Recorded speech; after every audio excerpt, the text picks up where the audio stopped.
Salut à tous les franjos, comment ça va? On se retrouve aujourd'hui pour une nouvelle vidéo. Du coup, vous vous en doutez, on va parler un peu de cette saison de Ligue des Champions et beaucoup plus particulièrement de cette finale. Du coup, on voulait célébrer quelque chose avec vous. C'est les 1 an de la chaîne et c'est quoi tes émotions finalement, Reda? Bah écoute, Bah ouais, on est ému. On a réussi à maintenir une régularité assez exemplaire durant toute cette année. C'est assez exceptionnel. Alors, je sais pas, on a fait 15 vidéos en un an. Est-ce que vos youtubeurs je ne crois seraient pas. responsables? Non, je pense pas. Je pense qu'on mérite des félicitations. Donc, bon, aujourd'hui, c'est la deuxième vidéo en 2 semaines. Assez exceptionnel. On maintient la régularité.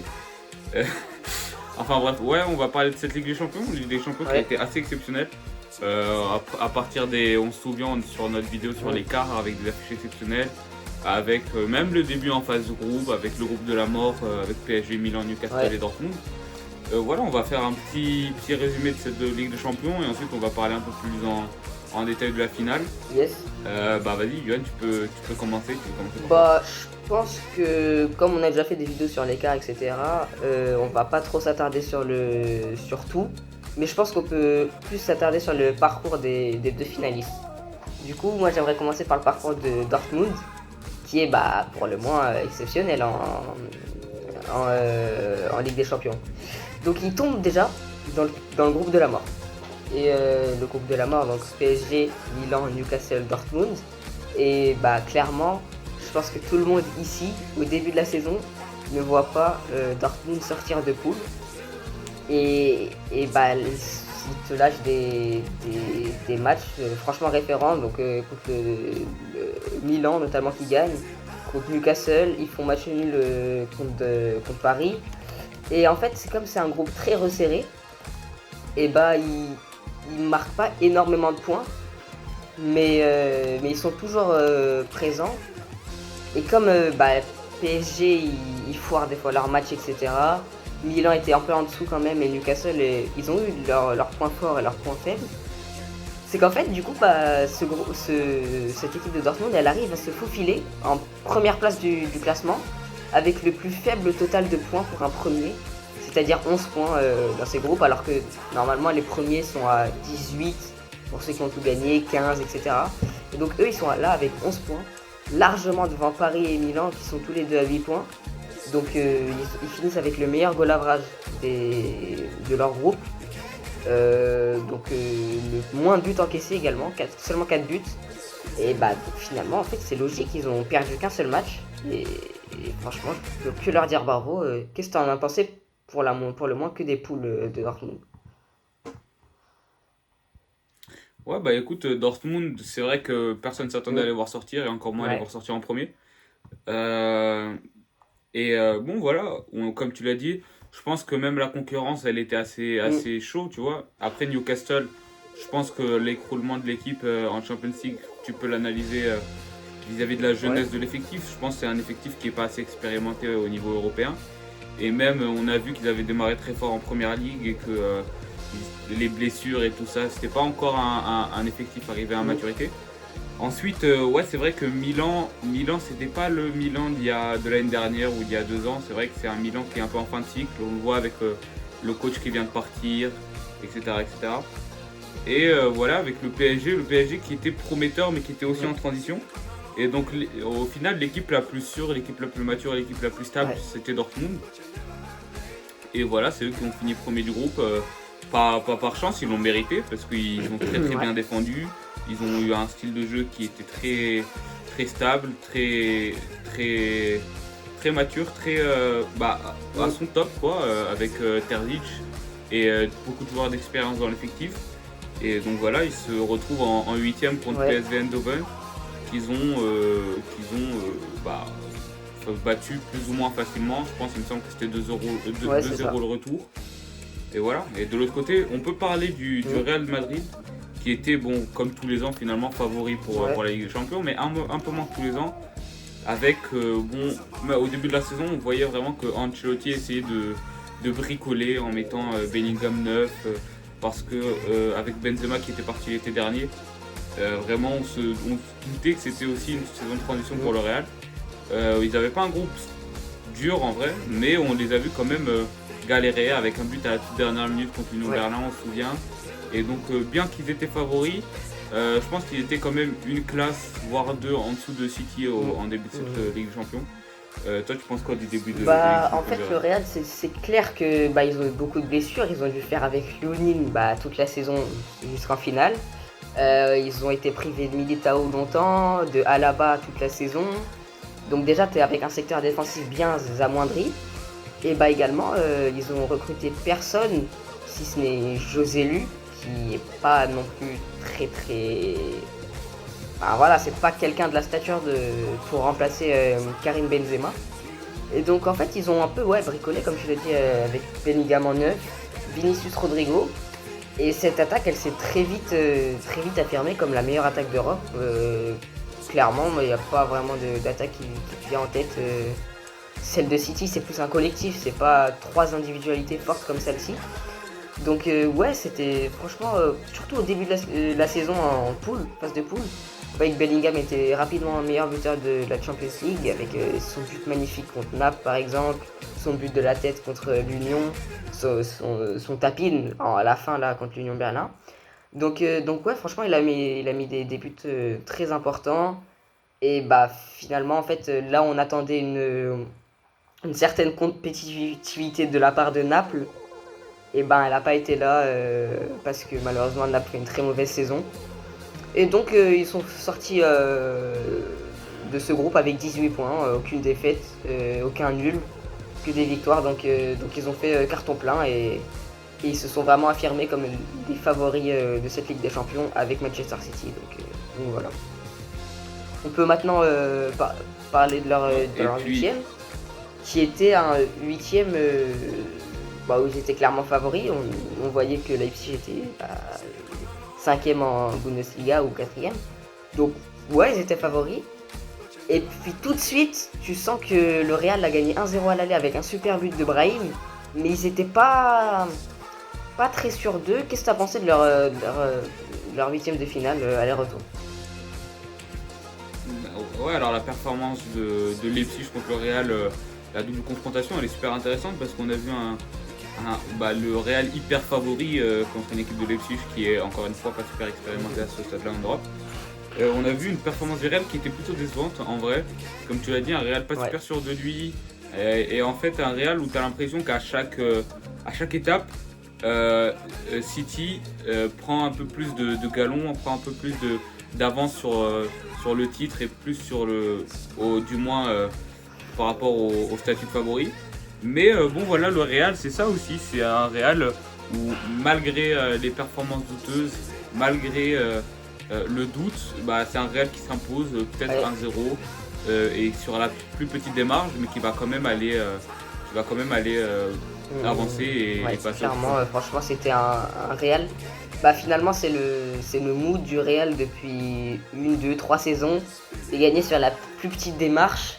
Et ça s'est également vu en quart de finale, où c'était le match attendu par tous les fans de foot dans cette planète. Et le premier quart, c'était quasiment le plus beau match de l'année en Ligue des Champions. 3-3 avec des buts magnifiques, Phil Foden qui lâche des frappes, Valverde, Rodrigo, toutes les stars en fait, Gvardiol qui fait un super but. Toutes les stars sont au rendez-vous de ce match. Et ça donne à la fin un match exceptionnel. Toi, qu'est-ce que tu as pensé de cette double confrontation? En vrai, c'est une double confrontation qui a tenu toutes ses promesses. Hein. Je pense qu'on peut le dire, c'est le classique européen, Manchester City, Real Madrid sur ces 5-10 dernières années, plus 5 que 10 parce qu'il y a 10 ans, bon City. C'est deux équipes qui sont arrivées au top. C'est deux équipes qui travaillent très très très très bien. City bien sûr en première ligue, ça domine la première ligue depuis 5-6 ans. Real, c'est le Real. Et voilà, donc c'est deux équipes qui sont arrivées à leur top. Et c'est vrai qu'à l'aller, 3-3, c'était un super résultat pour City. Parce que ramener 3-3 au Bernabeu pour un retour à l'Etihad, sachant que City n'avait pas perdu à l'Etihad depuis 2018 en Champions League, c'était un super résultat pour City. Ensuite, au retour, on a eu une facette du Real qu'on n'avait pas tant vu que ça, un Real plutôt défensif, un Real qui joue à 10 à 11 dans la surface, un Real qui défend super bien, alors qu'on a plus l'impression d'un Real plus, sinon offensif, avec plus de possession, plus vers l'avant, tu vois. Alors qu'ils avaient compris que contre City, fallait leur laisser la possession parce que c'est comme ça qu'ils jouaient, mais qu'il fallait plus défendre, fallait plus rester derrière, et ils ont super bien fait ça. Ensuite, City, comme je viens de le dire, c'était un peu à l'image de l'Espagne à la Coupe du Monde 2022. Ils avaient beaucoup de possession, mais ils n'avaient pas réussi à vraiment piquer, à être dangereux. Il n'y avait pas vraiment tant de ça d'occasion franche. Et voilà, donc le Real se qualifie. Je pense que les deux équipes auraient mérité, mais voilà, c'est le Real avec cette expérience en Ligue des Champions qui arrive à totalement changer son jeu par rapport aux conditions de jeu qui leur sont imposées. Toi, t'en as pensé En fait, oui, on a déjà parlé du premier match qui était fantastique, sensationnel. Mais le deuxième match, ça a été vraiment... moi, je trouve que c'était le récital qui montrait que pour moi, dans l'histoire et à l'heure d'aujourd'hui, Ancelotti était meilleur que Guardiola. Bon, Guardiola est encore jeune, hein. Ancelotti a bien 15 ans de plus que lui. Mais ce jour-là, Ancelotti a su montrer une facette que Guardiola ne s'y attendait pas. Je pense que l'année dernière, le Real s'est beaucoup exposé. Et ça a donné quoi, 4-0. Et là, ils font le dos rond, ils savent bien défendre, comme tu l'as dit, couper les lignes de passe. Ils laissent aucun espace à Jack Grealish qui a été inoffensif, muselé par un super bon Carvajal. Carvajal dont on va reparler après, qui fait une saison mais fantastique. Et du coup, ils arrivent au péno, et le Real au péno, le Real c'est victoire quoi. Donc franchement non, exceptionnel. Et ouais, pour revenir sur ce que tu disais, le Classico européen, ça fait 3 ans que ces deux équipes là se rencontrent en quart ou en demi, et à chaque fois l'équipe qui gagne remporte la Ligue des Champions. Donc ça montre vraiment que ce sont les deux plus grandes équipes du monde à l'heure actuelle, et que voilà, les autres équipes en face, elles ont peur d'elles, clairement. Donc je vais te laisser continuer sur ces quarts de finale avec le quart de Dortmund, qui a été super intéressant. Donc vas-y. Quart de Dortmund un peu désespérant pour moi, parce que j'aurais aimé une bonne performance, un bon parcours européen d'Antoine Griezmann. Mais voilà, l'aller où on a ce but au dernier quart d'heure de Sébastien Haller qui vraiment relance la double confrontation. Il y avait 2-0. Je pense que s'ils prennent pas ce but, l'Atlético passe honnêtement. Mais voilà, tu ramènes avec une différence de but au mur jaune, contre le mur jaune. Tu sais ce qui peut se passer, tu connais l'ambiance au Signal Iduna Park. Voilà, ces deux équipes qui comptent beaucoup sur leur ambiance, qui comptent beaucoup sur leur stade, que ce soit l'Atlético au Metropolitano, que ce soit Dortmund au Signal Iduna Park. Ces deux équipes qui comptaient beaucoup sur ça. Donc moi, dès le début, j'ai vu que le retour serait à Dortmund. Dès le début, je me suis dit que Dortmund allait quand même avoir un peu plus de ferveur, un peu plus de grinta.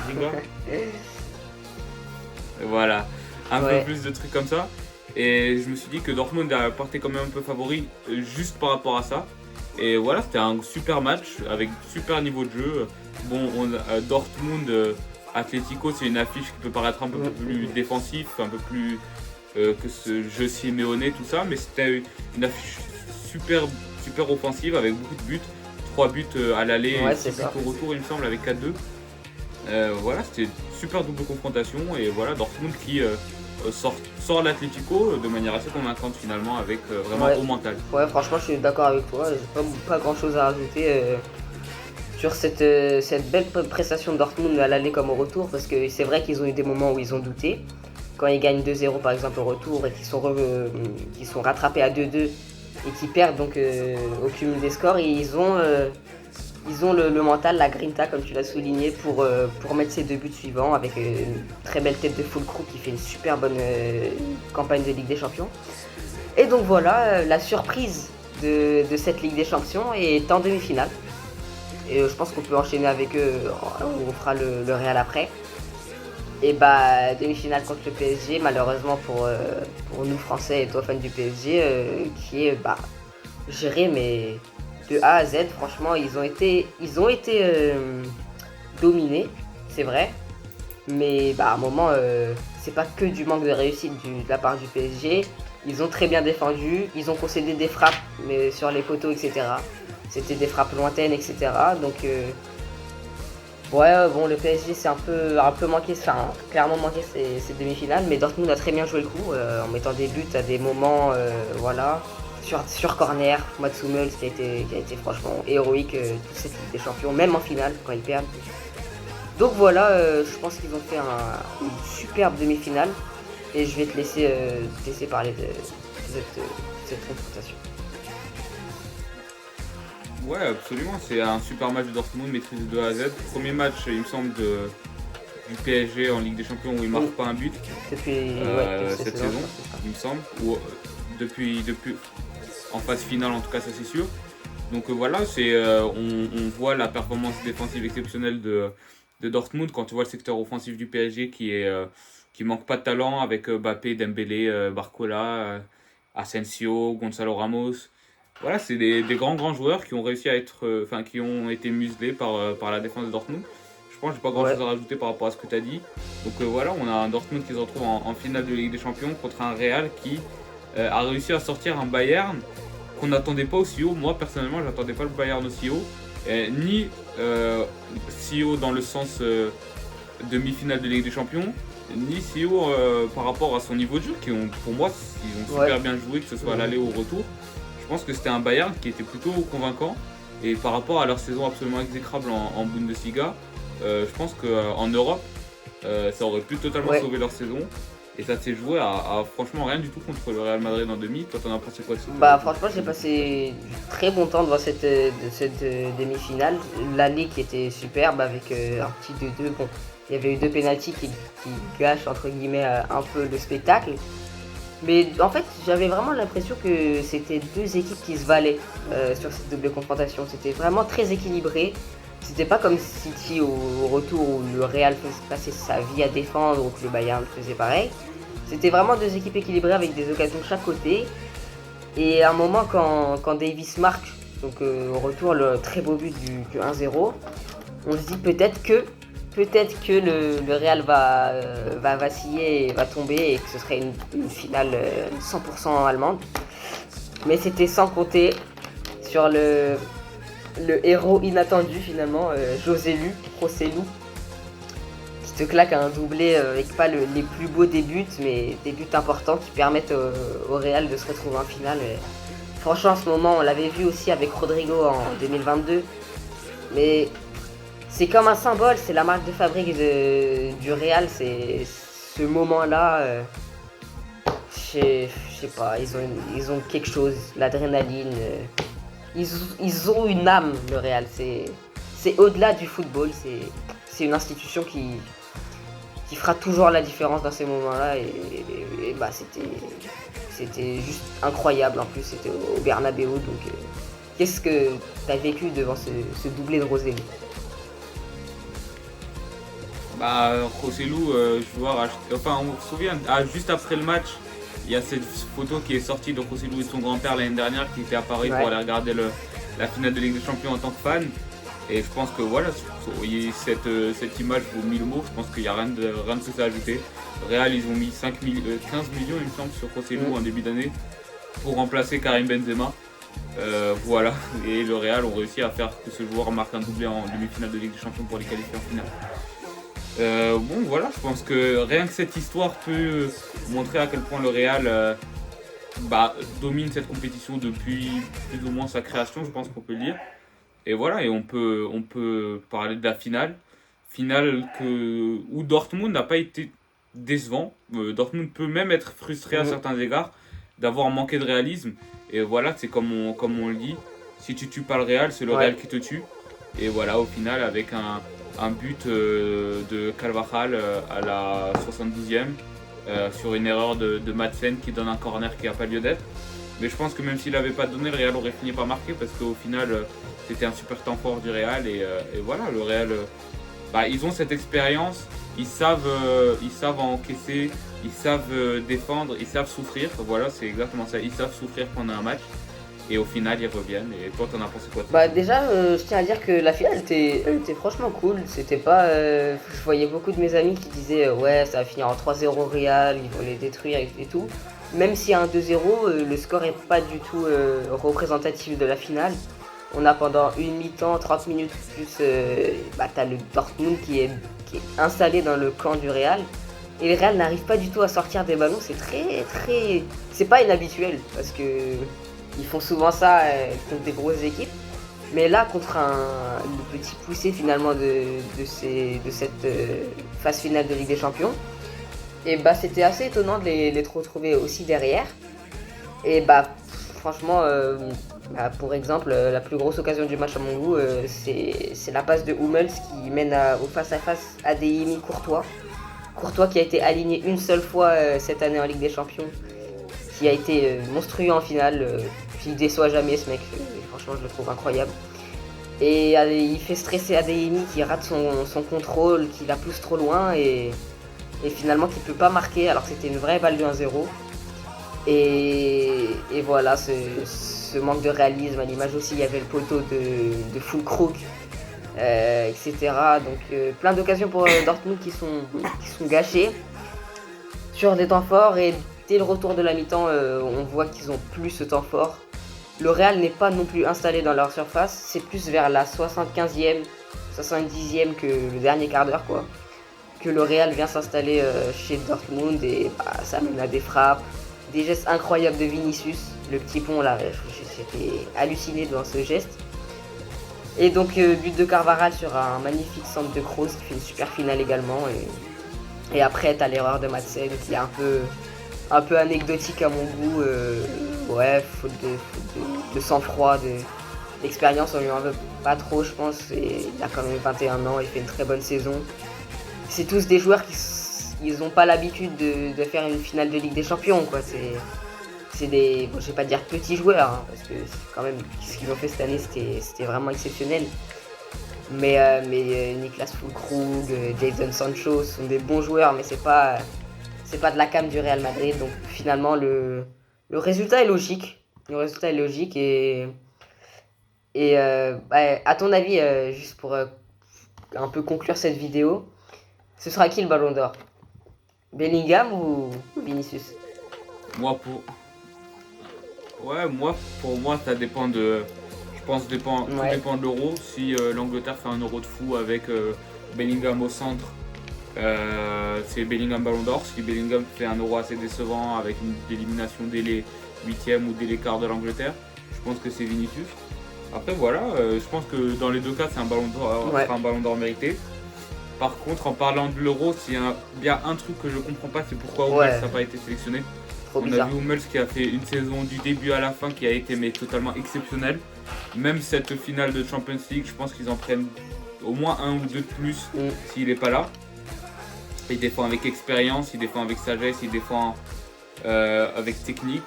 Même hors défense, il donne des ballons de fou furieux. Comme tu l'as dit, c'est lui qui au début de l'action ou face à face d'Adeyemi qui peut totalement changer la finale. Peut-être que Nagelsmann a ses raisons, mais en tout cas moi je ne comprends pas. Et voilà, toi qui va gagner? Moi je pense comme toi, ça dépendra de l'euro. Parce que si Bellingham se fait éliminer tôt, en fait pour moi ça dépend pas de la Copa América. Je pense que si Vinicius la gagne ou pas, s'il la gagne ça renforcera cette position. Mais s'il le gagne pas, en fait ça dépend du parcours de l'Angleterre je pense. Et après, il y a un monde, j'y crois encore, hein. C'est que Mbappé soit meilleur joueur, meilleur buteur avec la France qui gagne la Ligue des Champions, l'Euro. Et peut-être, ce serait Mbappé, mais on verra, ce sera le sujet d'une autre vidéo. Dites-nous en commentaire si ça vous chauffe. Et puis on va conclure cette vidéo qui fait à peu près 24-25 minutes. Mais c'était super cool. Ouais, c'est ça, une vidéo un peu plus C'était super cool d'être avec toi aujourd'hui. Et j'espère qu'on va tenir ce rythme d'une vidéo par semaine, voire plus. Mais je sais qu'on a... Vas-y. Pour vous teaser un peu ce qui arrive, la semaine prochaine, on a une vidéo sur le tennis. Parce qu'avec Roland Garros et avec, juste pour vous annoncer sans trop spoiler, par rapport à un immense joueur qui a fait ses adieux à probablement le tournoi qu'il aimait le plus et le tournoi qu'il a vu émerger. Et après, avec une nouvelle personne dans cette chaîne, personne que vous auriez dû voir il y a quelques mois, mais cet abruti, il n'a pas réussi à mettre sa vidéo sur...